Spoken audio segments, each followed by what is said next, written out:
Sa passion à lui, ce ne sont pas les figues, mais le raisin. Alors que les vendanges se terminent, Jacques Quérel nous fait partager son amour du vin. Caviste de profession, il travaille dans l'un des magasins spécialisés les plus anciens de Montpellier et, vous allez le voir, pour conseiller au mieux ses clients, il ne laisse rien au hasard. Son portrait est signé Laurent Baumel et François Jobard. En période de vendange, on aime bien aller voir nos vignerons pour savoir un petit peu comment se présente le millésime. Jacques Quérel, dans l'un de ses exercices préférés. Celui qui l'attend dans cette cour est un jeune vigneron, Guilhem Viau, rencontré il y a 6 ans. Comment vas-tu, toi? Ça va bien? Ça me fait plaisir. Au pied du Pic Saint-Loup, la bergerie des Capucins, une valeur montante des vins languedociens. Un vignoble qui ne cesse de proposer des vins de qualité. Une aubaine pour le plus ancien caviste de la place de Montpellier. C'est fou, tout est feuillé, tout est raflé, il n'y a plus rien. C'est incroyable. C'est magnifique. Voilà. La vendange 2014, à la vue de ce grenache, enchante les deux hommes. Guilhem Viau s'empresse de faire déguster ses premiers jus. Là, je vais te faire goûter une parcelle de Syrah. C'est une nouvelle parcelle de garrigue qu'on a défrichée. De cette couleur.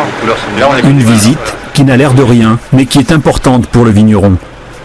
Être référencé chez ce caviste, c'est l'assurance de vendre une bonne partie de sa production de 65 000 bouteilles. Quand je l'ai rencontré, je ne savais pas trop ce qu'il fallait attendre d'un caviste. J'avais jamais fait de vente. C'est un milieu que je connaissais absolument pas. Vous êtes un découvreur de talent? Oui, c'est un peu notre métier. Et puis c'est ce qui nous fait vivre, avoir de l'image grâce aux vignerons. Sans eux, on n'est rien du tout, quoi. Jacques Quérel, dans sa cave à Montpellier. 1320 référencés de 4 à 1000 euros la bouteille. S'il ne fixe pas le prix, en revanche, son palais est lui intransigeant.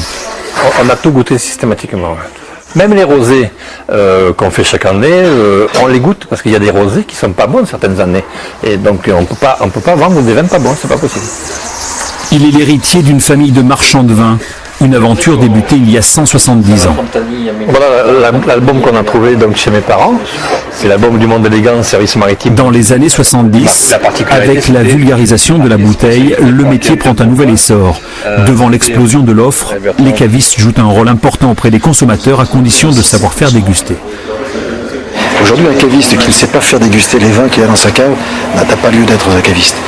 Pour moi, un caviste, c'est quelqu'un qui partage sa passion, qui fait des dégustations, qui fait découvrir auprès de la restauration, qui va auprès des entreprises pour faire découvrir. C'est ça un bon caviste aujourd'hui. Il y a 20 ans, le caviste c'était un distributeur de vin comme ça. Là aujourd'hui, c'est reconnu comme un vrai métier. Et la machine à remonter le temps s'est accélérée avec la visite, ce jour-là, du représentant de la plus ancienne maison de Champagne. Tous les deux, on a 600 ans. Vous les faites pas, hein? C'est vrai? Ça conserve. Le champagne est un produit qui conserve. À Saint-Jacques. Caviste, blanc de blanc. un métier d'épicurien. Pour la petite occasion, le rosé, c'est une petite histoire d'amour. Et selon la formule consacrée, c'est à consommer avec modération, bien sûr.